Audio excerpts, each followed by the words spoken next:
Hi friends, this is FirearmPop, and I have today for you another edition of Armed Citizens. This one's coming once again as usual right out of First Freedom magazine.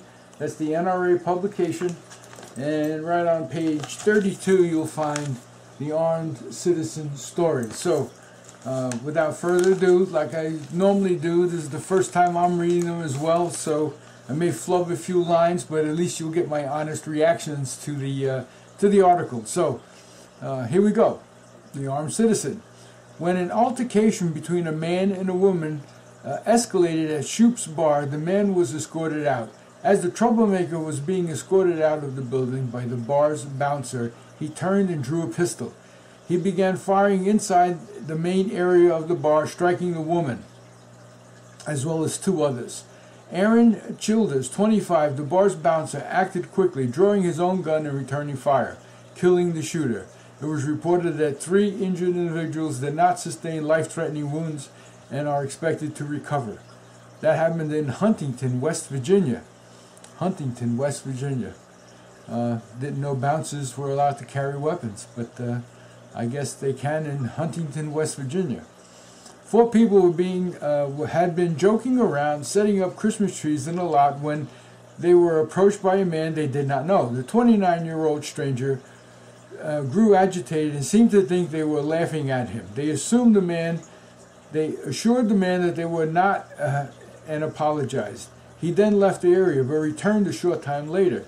He pulled out a knife and advanced towards the group. One man drew his handgun and warned him to stop while another individual called police. Officers arrived and were able to subdue the man with the knife. It was believed that he had been under the influence of narcotics at the time of the incident. That happened in Elko, Nevada. 2 men arranged to meet one another in a Craigslist ad for a motorcycle.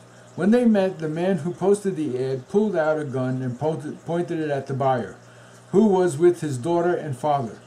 The buyer pulled out his own pistol and fired at the armed suspect, causing him to flee. The family called police and reported the incident. Officers located the suspect and he was treated for his gunshot wounds. Investigators reportedly found ski masks and batons in the suspect's car. He had been previously convicted of various crimes, including arson, theft, and aggravated robbery. And that was in Dallas, Texas. Bill Canada, owner of Meadows Pharmacy, had just opened a drugstore moments before an armed man wearing a mask entered and demanded money.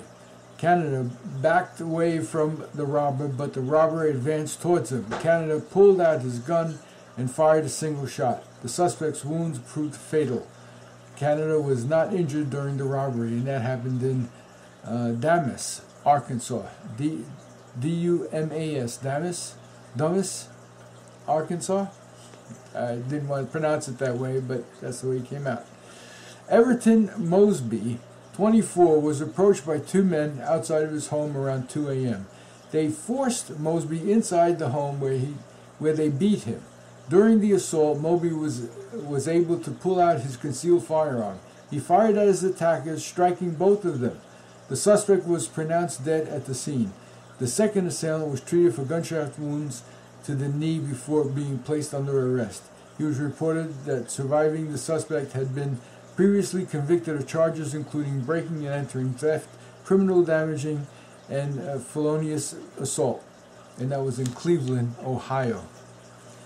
Boy, these guys have arrest records long, and they'll probably, go in and come right out the back door. It's a shame. And I mean, look at the list of things.